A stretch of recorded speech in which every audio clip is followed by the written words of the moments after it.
ఈ సంవత్సరాల కాలంలో మనం 16వ తారీఖు నాడు మొదలుపెట్టినటువంటి రైతు భరోసా ఈ రోజు 9 రోజులతో రోజుకు 1000 కోట్ల లెక్క 9,000 కోట్ల రూపాయల్ని 1,49,39,111 ఎకరాలకి వ్యవసాయ యోగ్యమైనటువంటి భూములన్నిటికీ కూడా రైతు భరోసా వేసే కార్యక్రమాన్ని ఇంతవరకు రాష్ట్ర చరిత్రలో ఎప్పుడు కూడా ఇంత తక్కువ సమయంలో వేసినటువంటి దాఖలాలు లేవు. నేను సంపూర్ణంగా అభినందించింది.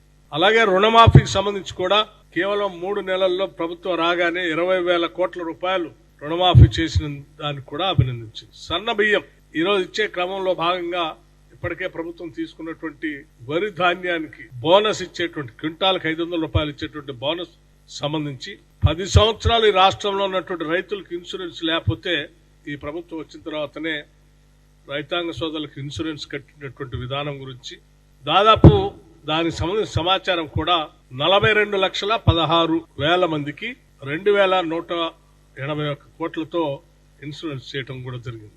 సరే, సన్న ధాన్యాన్ని కొనుగోలు చేసే క్రమంలో 1,199 కోట్ల రూపాయలు కూడా చెల్లించడం జరిగింది. మీకు గత 10 సంవత్సరాల్లో ఆనాటి టీఆర్ఎస్ ప్రభుత్వ హయాంలో పంట నష్టపరిహారం అనే మాటనే మర్చిపోయారు. అటువంటి దాన్ని ప్రకృతి వైపరీత్యాల ద్వారా ఎప్పుడైనా రైతులు నష్టపోతే ఆనాటి కాంగ్రెస్ పార్టీ నాయకత్వంలో చాలా సందర్భాల్లో అజిటేషన్ చేస్తే కూడా పట్టించుకోలేదు.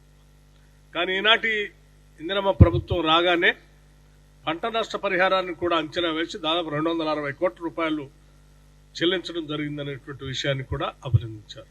అట్లాగే పవర్ సబ్సిడీకి సంబంధించి కేవలం ఈ సంవత్సరం కాలంలో 29,40,000 పంప్ సెట్లకు సంబంధించి 17,091 కోట్ల రూపాయలని రాష్ట్ర ఆర్థిక శాఖ విద్యుత్ శాఖకి చెల్లించినటువంటి విషయం కూడా అభినందించారు.